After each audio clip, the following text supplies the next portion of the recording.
We are living in an ever-changing world.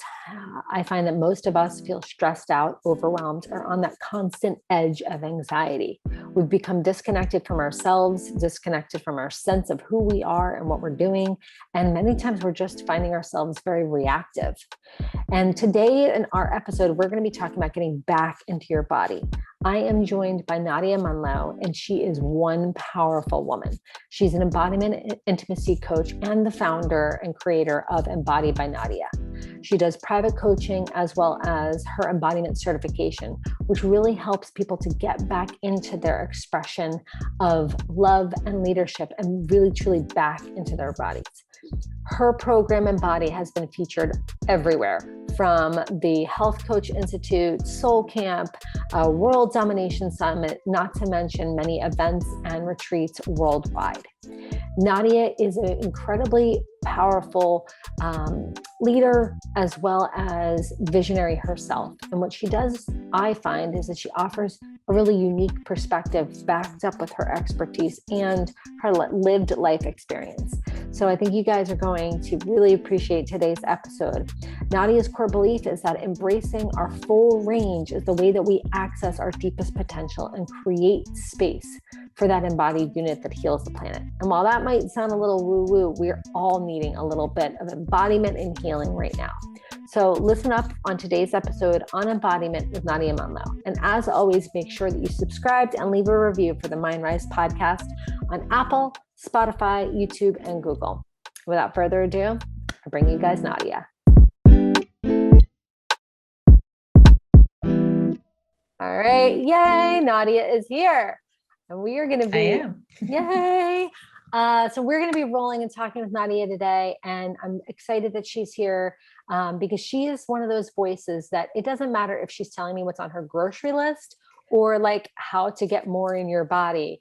Nadia's perspective on the world, you just want to put her on as your lenses. Like, can I put my Nadia sunglasses on and experience the world through her, the way she sees it? I love it. Oh, thank you. That's so cool. Absolutely. It's funny because, so Nadia, we hired a new marketing director who's an absolute rock star, and she gives me a to-do list. And she said, I really want you to talk about like how you take care of your body and like who are some of your inspirations. So I'm like putting in some of the things that I do. And then I tagged you in it because you were a game changer for me in getting back into my body when I didn't even realize that I was not in my body. Yeah. And so I know I'm jumping ahead, everyone, as I typically do, but I just want to kind of tell you how much of a game changer that Nadia is and the way that she makes an impact through her work in embodiment and intimacy, through coaching, and then her Embody by Nadia program. And we'll talk about all that good stuff. But thank you for being here with us today. Well, thank you for having me. I'm excited to chat and see where today takes us. Absolutely. So, but that's what I'm curious about. Like, what was the catalyst that took you from where you were, back before it all started, to where you are right now? Mm-hmm. So it was, that perfect storm of things as it goes in life, where I think there was a piece that was my personal journey. I grew up in a war zone for the first 7 years of my life. I never took that too seriously until later in life when I went, wait a second, that's quite intense. And so that really had my nervous system go into very particular mechanisms, one of which included really disconnecting from my sensory experience in my body. And I imagine a lot of people listening may have their own version of that, something that popped them out, add on young woman, having a lot of different experiences with young men and older men who violated me. So that also put me up and out of my body, specifically around my feminine body versus just a human body. And then add on, all the fun stuff, all the messages that we get around, like, it's really important to be smart and productive in order to be successful. So make sure that you show up and are credible by being the smartest person in the room. And so it was very much about accentuating my head and my, strategy and concepts and all of that stuff versus the wisdom of my body. So you put all these pieces together, and you get someone in their 20s who's now an adult who is pretty disconnected from an embodied experience of being a human. And it really just was a matter of hitting a breaking point, as it happens for most of us, where we go, oh wait, hold on, I need to listen now. Where my body just started to, there was so many physical ailments. I was having a lot of chronic pain conditions, skin, gut, like all the stuff that we hear about. And so at some point, I just heard, you have to change the way that you're living, or else you're not going to make it. And so I did. I really listened, and I shifted, first off, just the way that I, like, my connection to my body, through my nutrition, through my overall lifestyle. I changed my career and started getting into coaching at that point. And so but ultimately, the deepest version of that was starting to connect to my body and understanding the mechanisms of my nervous system, really understanding that when I was, and I imagine a lot of people listening can probably connect to this, that when I am just moving into certain behavior, that it isn't always like, I can't just think and will my way out of it. That actually what's happening is there's something deeper in my nervous system that is having me go into this default pattern of, eating or drinking too much, or disconnecting from my body and deciding to, watch Netflix or whatever the things are, none of which are, hugely harmful in any way. It's just the intentionality behind it, which was, how can I not feel my feelings, and how can I not be in the sensation in my body, which honestly was just not a good sensation. Like, I didn't feel good in my body. So of course I didn't want to be there. But the joke was on me, because the more I didn't feel my feelings, the worse I felt in my body, the more I ejected. And it was just this constant feedback loop. And so it became clear, oh no, I actually have to sit with the chronic pain, the physical, the emotional, all is the, the existential, all the layers of the pain and discomfort, so that I could actually clear it. And so I think a lot of people don't, they get a little like, when we start to talk about embodiment, because it's often that final frontier. There's no problem working on, let's work on our mindset. Let's work on our, positive thinking. Let's work on all the things, strategies. But embodiment is that place where people are like, it's okay, I don't need to do that piece. Because we know that when we're going to open the door to that closet, we've stuffed a whole bunch of things over all the years there. And so it's sort of like spring cleaning. Like, it's not really fun. No one wants to do it. But at the end, it feels really, really good. Right. And, Nadia, so many of the things that you've said have struck me. And I appreciate you sharing that it was a journey of like, okay, I started here almost like, and I don't want to put words in your mouth, but almost like asleep. And then I started waking up. I was like, oh my God, the sun's so bright. Okay, like, let me adjust. But I'm called to wake up, which has brought you to your work today. And I think you make a really important point, is that when this doesn't feel safe, when your body doesn't feel safe, like, I know, especially for myself and so many of the clients that I've worked with, just the people that are even attracted to our message at Mindrise, like, we go here. Like, we go right here. How can I think my way out of it?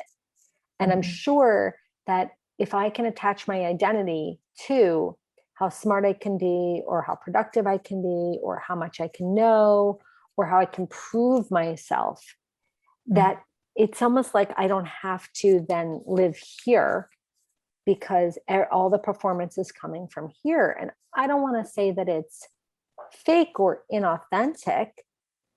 Is it survival? Like, what is it? Well, it's just not balanced. So it's honoring one part of ourselves, which is the more go, go, go mind strategy part of us that is important. Like we need to have this, what we often refer to as the more masculine energy in us. There's both, there's a static and a dynamic version of both our masculine and our feminine energies. We all have all of them. It's just a matter of like the ratios of how much we're operating in each. And so it may just be that we grew up in a world that really favored a specific way of operating. And what's happening is our heart, our pelvis, and our overall just body wisdom hasn't really been included and honored as much as we need it to be in order to just be whole. Because that's what we're all trying to be. We're just trying to feel fulfilled, whole. That's what brings us peace. That's what brings us happiness. It's not, being this particular way. Or this particular way. It's being your unique way, whatever that is for you, which may be 75% go, go, go, and 25% feel, feel, feel.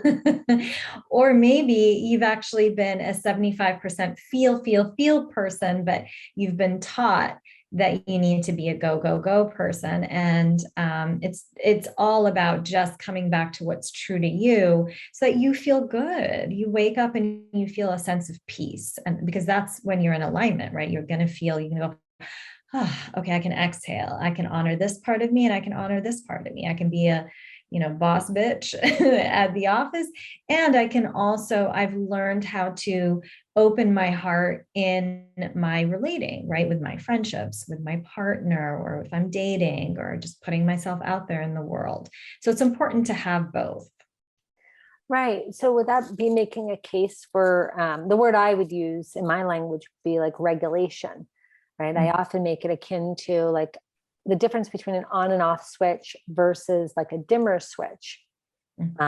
Because I remember early on in my business, like I would be in my total masculine, like, got to get this stuff done, like go, go, go. And it was hard for me to turn that off in relationship. And I could definitely say that it was just such a challenge that it caused dysfunction in some of my relationships. Yeah. So like, would it be like, is it regulation? What is it? What is it? What's the thing? What is the thing? Oh, if only we're one thing. I mean, I get so many of my clients who slowing down is the most terrifying thing to ask them to do. Doing less work is the most terrifying thing for them to do. Feeling themselves and allowing space, space will bring up whatever is actually there and what's true. And so we're so used to stuffing our schedules with things and adding things on the to-do list. And sometimes things just need to get done. Like, let's be real. There's adulting, there's human life, there's things that have to happen, especially if you are managing a household and or a business, right? There's a lot of moving parts. And there are ways that we use that to-do list and that schedule to avoid actually being with ourselves. Because when we sit in quiet and be with ourselves, we go, whoops, there's a lot of things over there. And so I think I think there's a few different pieces, in the work that I do. There's like a pillar or a piece that's around regulation and really working with getting familiar with when am I dysregulated and when am I regulated, and understanding the sensations that come with each. Does your heart rate go up? Do your hands get clammy? Do your pupils dilate? Do you start to notice excess energy in like your hands and your feet, which often is like a fight response in our nervous system, right? Like literally our body gets ready to like punch something or kick something because we think something's coming at us. But it could just be that you're on the phone with your mom or your boss or whoever who's triggering that effect. And it's like, well, that's not actually something you need to fight for your life with, but it feels that way in your body. So once you get familiar with the responses that your nervous system has, you can start to pull in the second piece, which is the tools. Okay, what are the tools I need? Is it just a matter of, like a simple one I always offer is like, can you exhale twice as long as you inhale? That's a very nice regulating breath if you're in mild dysregulation if you catch it in time. Obviously, if you're super extreme and like disassociating, there's different levels of tools that you need to bring in. But for something basic, when you just start to feel like, oh, I'm starting to get a little angry about this, or, you know, it's like, or anxious, can I just count in for 4 and then exhale for 8, right? It's not rocket science, but you have to just really find that moment to do it and then commit to it and do it. So that's one pillar. But then there's also like archetypal work, which to me is another pillar, which, because I work primarily with women and women identifying folks, it's really about these different feminine archetypes that we have that we can move into, where the work is to access the dial. So does it freak you out? Do you get really scared to connect to your sensuality and that deep magnetic siren within you? Okay, well, that's a place to work. Does it scare you to be in your anger and to really express your anger and your heartache and your disappointment and all these, and your sadness? Okay, then there's something to, you know, there's an archetype for that, and so on and so forth. There's a lot of freedom that people receive in being able to express different parts of themselves and realize, oh, as a woman, I'm not just this version. I can actually be all these different women, and they're all within me. They all live within me, and I can just bring up the dial on each one depending on what I need. You know, are you there trying to seduce your husband, or are you working with a chaotic environment, as is the world nowadays? And can you find the center of the eye of the storm, that where you still have your power and your peace, even as things are flying around you and it's quite crazy? So that's another piece. And then I would say the third piece is around the masculine feminine that we brought up earlier, where it's like, okay, let's get clear on like, what's your formula of static and dynamic masculine and feminine? And I'm happy to share more about what exactly that means, if no one has heard that before, but I don't know if we want to go down that road. But those are really the 3 pieces that to me feel relevant and helpful in starting to feel really good in your body, and in particular your embodied expression, right, which is more the work that I do. It's like, okay, step 1 is dropping in and connecting to your body and having a better relationship with her, and step 2 is, okay, when you're embodied, how can you now express as a leader, as a teacher, as a human, because we're all leaders in our own way, even if you're just, you know, in a position that maybe your mind wants to convince you is not you leading. But if you're like a mom at home, you're leading the family, like you're doing that. There's so many scenarios. There's always a way to, it's just, do you identify inside as a leader? And so I think these are the pieces we need in order to, and this is what the world's asking of leaders nowadays. The world is asking us to be more embodied. And the reason that's so important is because people who are more embodied are more connected. Okay, so what are our bodies? Our bodies are part of nature. We are animals, right? We're just like, quote unquote, evolved animals, which is debatable these days. But, you know, but the idea is that, you know, our brain is more evolved than all the other species, but we're still animals. We still have a very reptilian based part of our nervous system. You know, there's the reptilian brain in the back of our heads. And so we have to remember that we are nature. We are part of nature. We've really disconnected. We think there's humans and then there's nature, and we need to be in relationship to nature. And it's like, well, no, we are nature. So yes, we need to be in relationship with ourselves. And so the more we connect with our bodies, the more we connect to nature. And I think that ultimately is going to allow for us to be on this planet for longer. It's going to allow us to come up with better solutions on how to operate in the world in a way that is sustainable and in reverence and honoring of the ecosystem that we're a part of. We're not better than the rest of the ecosystem. But I think we got a little arrogant, with technology and all that. We're just like, oh, okay, and that's again the mind taking over. And it's just, there's no judgment in any of this. It's just like, okay, can we come back to balance? Like, what do we need to do to come back to balance? Right. And I hear what you're saying, like that space of coming back to balance and remembering that we are human in our bodies. I often will say to clients, like, okay, what's my homework? And I'm like, okay, well, you need to get grounded. And I'm basically speaking a totally different language to them when I say, we need you to get grounded, because a lot of times I find that when we're flying up here, which I know I definitely can have a tendency, especially when I really get going on something, whether it's something that I'm like emotionally reacting to or a project that I'm working on, I'm up here, my team's like, let's pull you to earth. And so, in making a case for being grounded, and if I am to give homework and say like, hey, you need to get grounded, like what are some of your favorite grounding practices? Yeah, that's a great question. Here's the thing. This is why I train teachers in embodiment, is because we can tell someone go ground or go be in your body or come back to your senses. And they're just going to be like, well, I get that in theory, but like, now what? How do I do it? And so much of my work is training people to actually drop them in. And so if grounding is the type of energy we're dropping them in, actually, I'll take a step back. In general, no matter what energy you're dropping someone into, the cheat sheet of how to do it is to have them connect to sensation. Because sensation has no story. I say this all the time. When we are in whatever we're in and we're going up and into our heads, there's usually some sort of story, positive, negative, doesn't matter, but there's something, a belief, a story that's operating there.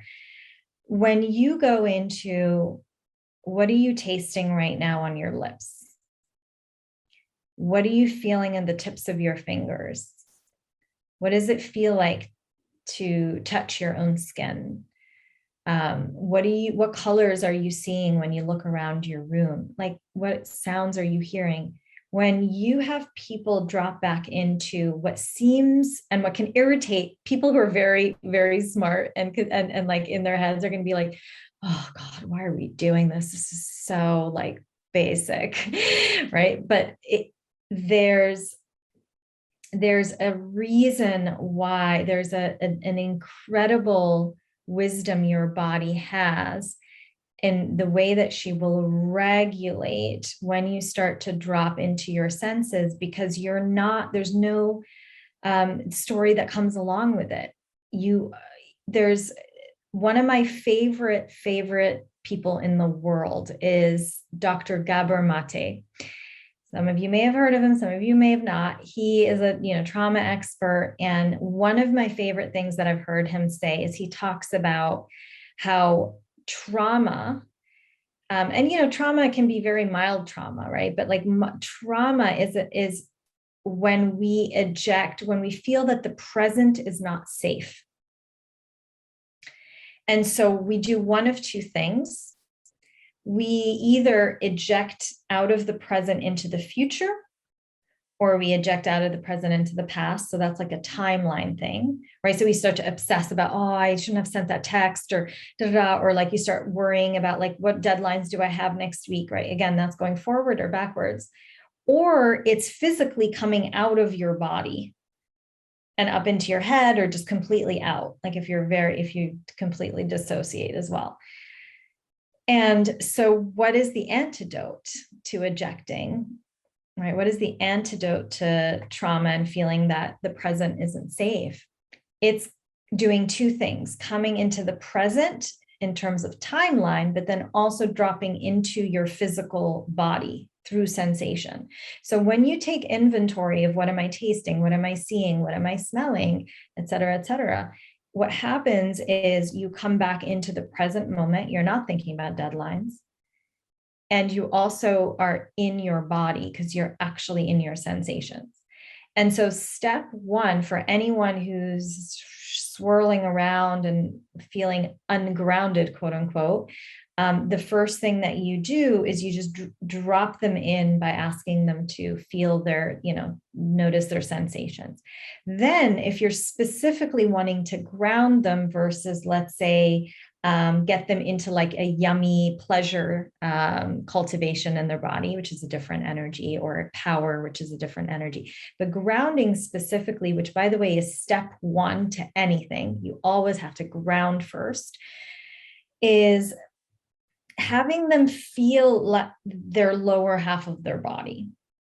So really it's about like waist down. And so there's a few different things we can do. There's having their soles, the soles of their feet on the ground is a really beautiful one. And then just letting them know, hey, like there's like, or if you're just doing this for yourself, feeling the soles of your feet on the ground and just noticing what that does. Feeling all the different ways that you are supported in that moment. So maybe you're actually, your feet can't reach the ground. You're on a bed or a sofa and you're laying down. Feel the support of whatever is on your back, on your booty, on your thighs. And just, again, go back to the pure sensation without like, oh, I should do this, or I want to be there. Just feel how gravity is supporting you, how what you're sitting on is supporting you, or laying on is supporting you, how your breath is supporting you. And then if you want to take it one notch further, you can truly, if you like to visualize, then you can visualize roots growing out, either through your feet if you're standing, through the bottom of your spine if you're sitting or laying down. And the more you imagine those roots going down through the floorboards, through the soil, through the water aquifers, like into the center of you allow yourself to just have that visualization and play with it. There's no right or wrong way of visualizing the center of the earth. Like, what is it for you? And just feel your roots all the way at the center of the earth. There's automatically going to be something that happens in your energy body where you start to feel a little bit more rooted, and the weight of your attention is in the lower half of your body at that point versus, sometimes we notice if we're over caffeinated or if we've been thinking for many hours, our head starts to buzz a little bit, or maybe we even get a headache, or our eyes squint and you feel that sensation in the back of your eyeballs. I get that a lot when I'm like on my computer and just thinking a lot by the end of the day. That's like so much energy all stuck in your head. And all you have to do is visualize it moving back down into the lower half of your body, and even exchanging it with the earth, right? Through that, the visualization of the roots. So there's different pieces here that I put in specifically because I don't want you to just take an exercise and go, okay, I'm going to go and I'm going to just like autopilot it, but instead really understand the different layers of it, and then pick and choose like what works for you. Do you just want to drop into your sensations for 30 seconds? Maybe that's all, like that's actually better. Like maybe you find yourself throughout the day just needing little reminders, and so you can just take a breath and then feel your five senses. Maybe you want to make this a 10-minute thing in the morning and have it be like, oh, I'm noticing lately I've been ungrounded. Okay, let me do this every day for 10 minutes. So every lifestyle requires a different thing. So it's really up to you. Well, you make a good point. It's, we hear a tool and we're like, okay, and now I'm going to do that every single day, or I have to do this exact way. And the truth is, like, you got to Goldilocks into it. You got to have to see like what's too hot, too cold, what's just right for you, because everything's going to be different. But, and I hear what you're saying. A lot of times when we're super cerebral, they're like, okay, my five senses, like, oh, this is basic. But there's something to be said for a reset button. I know that I spend a lot of time in my head. So when I have to come out of my head, a lot of times, like I'll hit a wall and I'll absolutely plummet. It's like, okay, let me get back to where I am. So I think that you're right. I think grounding practices can especially be helpful because, and I was actually having this conversation with another client today. I think that, and I'd love your opinion, the experience of COVID, but I'm not saying it's specific condition or the virus in and of itself, but the experience of an abrupt change, the experience of, the uncertainty, the experience of, quote unquote, being sent to your room, like being in lockdown for periods of time where you can't necessarily, like, how long am I grounded for? Yeah. The experience of all that, I think that has affected people in different ways. And I don't want to throw a blanket statement on it to say, like, nobody's showing up as their best self. But I certainly think that people are feeling really depleted. Oh, yeah. Oh, yeah. I mean, I also think that first period, we actually had more. I mean, there was initial shock, but then there was a period where we were like, okay, this is where we're at. And it's sort of like, I think about month 2 into the pandemic, I wrote a post about, this is like the longest meditation and you don't know when the timer is going to go off. And that's sort of what it had felt like. And that was month 2. And we are hitting, I don't know where we're at. I honestly have lost count, but I think we're somewhere in year 2. And it doesn't feel, we can't see the timer going off yet. And we realize now that it isn't as simple as the timer going off and us going back to normal. Our entire way of being as humans is shifting globally. I mean, things are different. And so we really have to give ourselves permission to be extra slow. We have to give ourselves extra, this is where it gets difficult, where we ourselves are tired and under-resourced, but really have to dig deep to find empathy and compassion in the experience of others, no matter what that experience may be, because everyone is navigating their own nightmare. And the nightmare may look different depending on where you stand, but everyone is being faced with something that is deeply triggering to their nervous system. And they're coming up against something that needs healing, because for a lot of people, being on autopilot for so many years allowed them to just work with the usual coping mechanisms that are now no longer available in the same way. And so there's an individual shadow and a collective shadow coming up, and they're both there. And which is why it's like, we are like, this is like the master class for real on, human evolution and evolvement. And so I think we have to really understand that there's so many different pieces at play. And, like the other day I was like, oh God, like, why can't I used to plan so many fun things. Like, who have I become? What's going on? Like, I was like really tough on myself about it. And then I was like, oh, wait a second. Like, I just, by 8 p.m., I want to sleep. And then I sleep for 10 hours. And it's because my nervous system is telling me this is what I need to stay regulated and to cope nowadays. And that there isn't the same level of space for play. And as much as I try to create that, because it is important for all of us to be playing as well. It's part of the medicine. If we get too serious, we've got nothing left in the tank.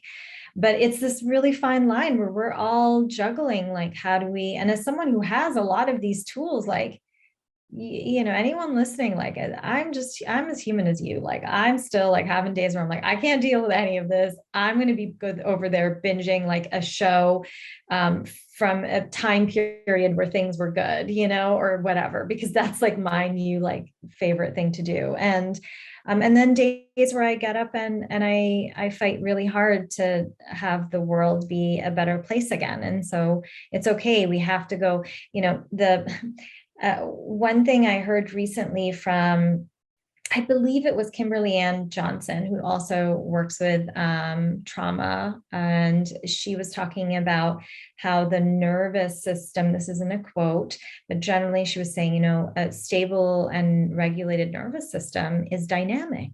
It's not static, which means that similar to the way that I talk about balance, I always say balance isn't a static. When you think about the tightrope walker who's walking across and needs so much balance to stay on that little piece of rope that he's walking on, But if you look like they're usually carrying like one of those big sticks or whatever that gives them balance. And they're never right there in the middle. They're often over on one end, or then they're leaning over to the other side. But that's how they maintain balance. And for us, it's really important to understand that our nervous system's the same way. There's an expansion and there's a contraction, there's an ebb and there's a flow. It's like this beautiful dance of I'm available and I'm resourced, and now I'm going to go in and I'm going to fill my cup again, and then I'm going to open again, and I'm going to, serve the world how I can, and then I'm going to go back in and I'm going to fill my own cup. There's the me and there's the we, and it's important when we are relating with the world, whether it's one other person or the world as a whole, that we are both honoring the me and we're honoring the we. It's very important to have both. So yeah, ultimately, I don't have the answer, but this is how I'm doing it. Right, man. And I think that it's relevant that we have to understand that there is time that we need to kind of go within ourselves.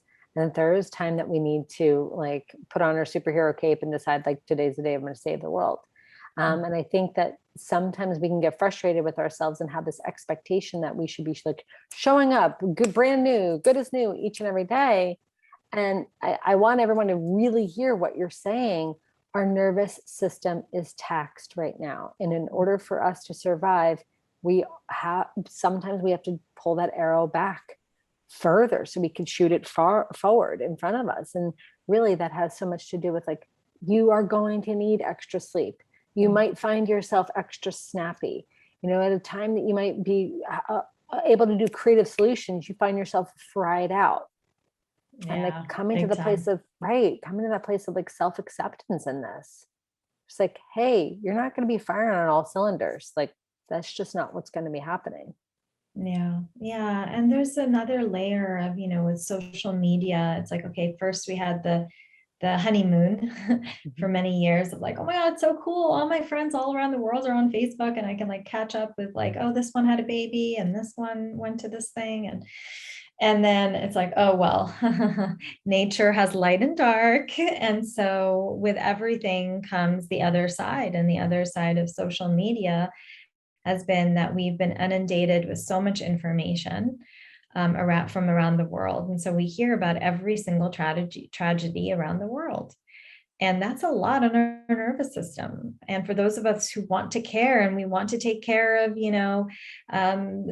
the person in that country struggling, and then we want to go donate to the GoFundMe with this other person having this issue, and then we want to keep up with and like share with the world like what's the news that's happening in this other country. And it's just like people used to just live in a village, and anything you heard was like from down the street, and that was the extent of that. You didn't hear about, because there's always been tragedy around the world. We just weren't connected enough to hear about it on the other side of the world. And now we are, which of course, on the one hand is beautiful, because there's a lot we can do about it. But on the other hand, there's this assumption that we have to handle all of these pieces. And all that's going to do is burn us all out and have us feel like, oh, there's no hope in the world and we can't see the bright side because we're being inundated with all this stuff. And so sometimes we have to step away and go, this is not my battle to fight, really. And that's okay. Like, I can't save everyone everywhere this week. Right. Which might be a good introduction to us talking about masculine and feminine energy. Because I know that you had alluded to it before, and I'd love, again, for us to put on our Nadia sunglasses and experience it from your perspective. Because I find when I'm operating in my masculine, I like want to protect the universe. But when I'm operating more in my feminine, I like want to weep for the world. Oh, and it's exhausting. But can you offer to us a little bit about what we're talking about with masculine and feminine energy? And I don't know if that's going to lead us to a conversation about polarity, but it might. And if not, definitely bringing you on for another conversation about that. Amazing. I'd love to talk about these things. So the more podcasts, the merrier. So, okay. So I will start by saying that I know a lot of people have a hard time with the words masculine and feminine. It can come with a lot of baggage, a lot of messaging we got in pop culture around what it means to be masculine, what it means to be feminine. And also, depending on how you use it, it can be seen as sort of reaffirming like a gender binary. However, this is not at all what we're talking about. So if you prefer to use terms like alpha, omega, or yin yang, sun, moon energy, I mean, really what we're talking about here, and this is really just semantics, and it doesn't actually matter what the words are. There's two opposing energies. Sun, moon energy, masculine, feminine energy, et cetera, et cetera. So I just wanted to like ground us in that. Now, the way that I like to, a framework that I use often in my work is the idea of a static and a dynamic expression of both the masculine and the feminine. So what does that look like? I'll also give other terms for it. So if you're like, I don't like this masculine feminine business, great. I'm going to give you some other ways to look at it. But let's start with masculine feminine. So if you are like grounding, right? So we talked about that first concept of grounding being the pillar to everything, because you have to regulate your nervous system before you do anything. So when we ground, okay, this is really, this is all about the static expression of your masculine. So in this experience, you are as an energy. So because, often we talk about, okay, we just say masculine, we put it all in one bucket, but there's really two different types of masculine. If you're static, you're the container. Okay, you're just, it's like a very common example you'll hear, an analogy you'll hear, which was, I think, initially introduced by David Data, who does a lot of work in polarity. He talks about a river only existing if there's water and a riverbed. And the riverbed is the equivalent of the masculine, and the water is the equivalent of the feminine energy. I say we take it a step further and we can go, all right, so yeah, we have the static masculine is the container. We always need structures and containers to ground us, to give us like somewhere to flow within, right? So an example of that is like a schedule, right? Or a to-do list. It's like, that's a structure that we can then put our energy towards. However, there's also the dynamic masculine, which is more like an arrow. We go from point A to point B. That's that go, go, go energy we talk about, the do, do, do. And they're different because one is actually stillness. It's like being a mountain. It's like being the container. And the other one is getting from one place to the next, right?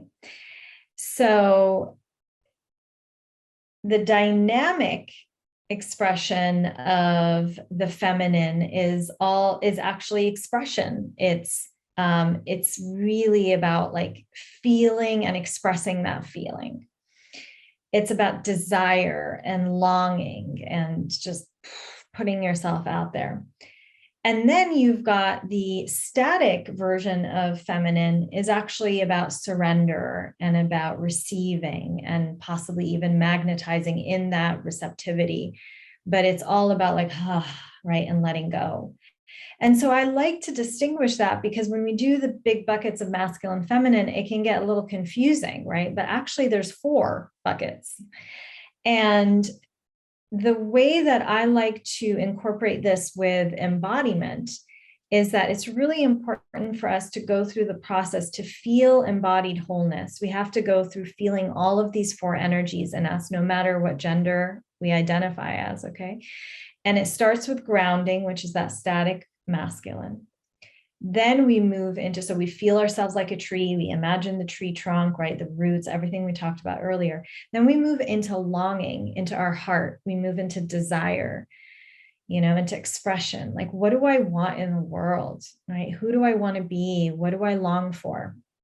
Then we bring in the energy. It's like a bit of like a fire energy, which is activating, right? So it's like there's an activation energy, which is like go, go, go, do, but in a healthy way, because we have to execute to get anything done. I mean, we can't just sit there and receive. And then ultimately, the final piece is Shavasana, right? Receive, let go, just be in the beingness of it all and just feel your body. And I think that all of us get to have that experience of all four pieces here. And so other ways to call the static and dynamic masculine and feminine is to think of it as grounding energy, as longing or desire energy, as activating energy or fire energy, and as like surrender energy. So yes, there we go. Yeah, surrender is a super hot topic for me. It's like one of those words that I hear and like my ears perk up. One of our first podcast episodes was on like surrender versus giving up. And I had said like my very first dance with surrender was almost like Mel Gibson in Braveheart, where it's like, you're going to have to tear me limb from limb in order for me to like acquiesce. Like I did not like letting go was, I was like Goonies never say die, like intense lack of relationship or peaceful relationship with surrender. And I nearly walked around with a sandwich board and would like ask everybody that would have a conversation with me, what's your definition of surrender? What's surrender versus giving up? It's such a hot button for me because it feels like, maybe you can illuminate this a little bit. It feels like, yes, very feminine, right? And at the same time, like when trauma starts to show up, because you have, at least I believe that you have to have an inherent feeling of safety in order to fully surrender, not like Mel's doing it in Braveheart, but like an actual like surrender being pleasurable. I mean, it really jammed me up for a long time. So I don't know, I'm giving you different pieces here, but putting that all together, like, are you picking up what I'm putting down? Yeah. Yeah. Yeah. All right. So have you figured it out? Well, I mean, a girl's working on it. If I'm really honest, I'm still working on it. Because sometimes like when I get my reactionary self, like will come up, I'm the full embodiment of Mel Gibson. Like I will slay you. Yeah. Well, so here's probably what's happening. Here's my guess is, first of all, resignation or giving up is a collapse experience in your nervous system. So it's actually like a freeze response. So when we have fight, flight, freeze, or fawn, which also is called hypersocialization, there's a few different ways that people refer to it. But essentially, fight is like, we're going to fight. Flight is we're going to run as fast as we can. Freeze is we're going to play dead and hope that the predator thinks I'm dead and goes away, which of course now we understand how we're like we really are, just like it's an animalistic part of us, because that's not a situation that happens really with humans anymore. And then of course there's fawn, which is how do you people please negotiate, get yourself out of the situation as a way to survive. And what I'm hearing might be happening with you is that you have a strong fight response to threat, to survival. You're like, I'm going to fight till the death to stay alive, which is awesome. And that's important. And it's part of, the wisdom of your body. But when you're in fight, if you're already being, if the red flag of like, there's a threat like that's popping up in your nervous system is there, the last thing you'll ever want to do is to not fight, okay, and to just be open, right, and distracted, because then you could die. And so we often oscillate between fight and collapse or freeze. And so it sounds like that's part of what happens. Like something in you goes, all right, I choose this or I choose that, depending on what's better for me, but they're both still responses to survival. Surrender is when we're regulated already. We don't think anything's coming out to get us. And we can open our hearts and relax our muscles and like let go of the clenching and like our butt and just be like, and feel the interaction energetically between us and the world around us. And that allows us to receive more because we're just open to that possibility of circulating energy with the world around us. But yes, you have to really check in and go, am I regulated or not? Because if that reptilian response is there, then yeah, of course it's going to feel like I mean, I might give up, but I'm not going to because I'm a fighter, right? And that's understandably so. It's not a bad thing to be a fighter. It's just knowing when it's working for you, when it's working against you. Right. And I think that, I'm happy to share this with everyone because I think that I'm not the only one who navigates that feeling of like, you're not even conscious of the fact that, and you nailed it, Nadia, you're not even conscious of the fact that it's survival, but it's showing up in a very survival capacity. And I would never describe myself as like a fighter, as in I'm going to get in a conflict with you. But I'm certainly like, I think to myself, well, I'm certainly not going to die, and not in a like, I trust that I'm not going to die sort of way. It's just, I'm going to fight to the death in terms of survival. So I hear what you're saying. Like when we're in this, what I would think is like a reactionary type of response, the thought of being open and just relaxing into the possibilities of like, and I'm like the record scratch and it's like, excuse me, relax into what? No. I need to know exactly that I'm going to survive and I'm not going to die. And yeah. I think, and I wonder, did this reaction response for me, and this is where it ties in with, COVID or our like timeout that we've had for 2 years. I wonder if it became heightened because I didn't see COVID coming, right? We didn't see you feeling like you're going about your life and you're empowered and you're doing your thing. Mm-hmm. And I'm seeing the trend in this come up for a lot of my clients. And I'm especially glad to be talking about this because it's like when you don't see it coming, I think that if you have any unresolved like survival type history or trauma that makes you like go into the reactionary mode, at least for me, I think that you almost go to that because right now things feel so uncertain. Mm-hmm. You don't almost trust being open. So how do you get regulated? I mean, I know we're talking about like getting into the grounding and activating your sensations, but like, how do you feel open when you're just like, holy shit, is the sky really falling?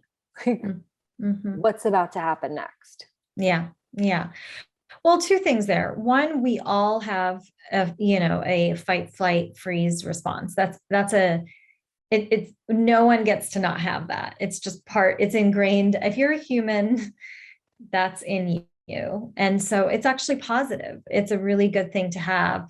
It's just a matter of when is it being brought up for the right reasons, because you're actually going to die versus a story that you might die. And so that's really the key, is like mastering the difference between those two, and not trying to address when it's a story through the mind. So not going, oh, okay, well, I know that it's not true. And I know I'm going into like freeze when I, let's say, look at my bank account and realize it's not looking good. It's more important to, instead of try to just mindset your way out of it, which is a good, that's not a bad thing to do for sure. And understanding that when that part of your brain is activated, it doesn't speak the language of words. It existed way before language existed. And so you can say all sorts of things to it, but it does not have a translator. It doesn't know. All it knows is breath, sound, movement, tears. That's how you move the energy. That's how you come back to regulation. That's why I teach, like, the embodiment work is those things. We sometimes make weird sounds. We definitely make weird moves. We just embrace the weird, to be honest. And we realize we love it more and more because we realize how much it actually gifts us peace and regulation.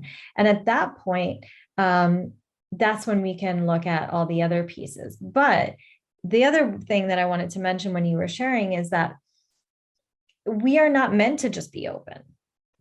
again, it goes back to that thing of balance and a dynamic nervous system. Like, we are meant to have moments of like, oh shit, the world is crazy right now. What? Run. And then go, okay, what do I need to do? Da, da, da, and then have the dance be, and now I open again. Okay, I open. Now I'm hitting the threshold of what it feels like, safe to stay open. Oh, now I got to close again. And that opening and closing, I think the more that we don't try to fight it and the more that we embrace it, but the key is agency. When you know how to shift your state, then you feel more empowered. Then you feel like okay, I'm aware that this is happening and I'll choose when it's time to change it. It's when you feel you're trapped by the workings of your nervous system and you're like, well, I'm just so anxious and I don't know what to do about it in the world and I can't stop reading the news and da, da, da. At that point, it's not serving you, right? So it's just about, learning to play with the opening and the closing. Yeah, I think that there's a lot to be said for being able to do that. And you're right, it comes right back to the practice of embodying. So Nadia, you are somebody I could talk to for hours and hours and hours, and you're definitely going to have to come back and talk to us more in depth about the polarity dance that often happens. And I still want to touch with you on that Instagram post that just like hit me like a ton of bricks. So we'll leave that cliffhanger for everyone. In the meantime, tell us where we can find you. Where are you hanging out on the World Wide Web so everybody can learn all things Nadia and all things embodiment? Awesome.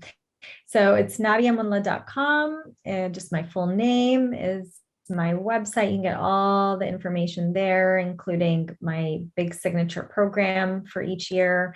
So we do all these things that we just talked about today. And then social media, I'm having an interesting relationship with lately. I think we're all there, but Instagram is where you can find me. And that's also just my name, at Nadia Munla. Awesome. And yeah, guys, we'll put all that stuff in the show notes for you. And I'm with Nadia that, Instagram, funky dance with it, but Nadia does send out a newsletter. And I know we all want like one more thing in our inbox, like a hole in the head, but hers are actually like one that I do subscribe to because I've literally deleted everything else. Sorry, everyone. But that's definitely one that you'd want to get Nadia coming into your inbox because her words, her perspective are just so powerful and I find rather refreshing. So Nadia, you're a rock star. Thank you for being here with us today. Thanks so much for having me. Can't wait to come back to talk about polarity. Woo-hoo. I know. I didn't even like ask you. I was just like, so you're coming back. Amazing. I'm a yes. Perfect. Awesome. Thank you.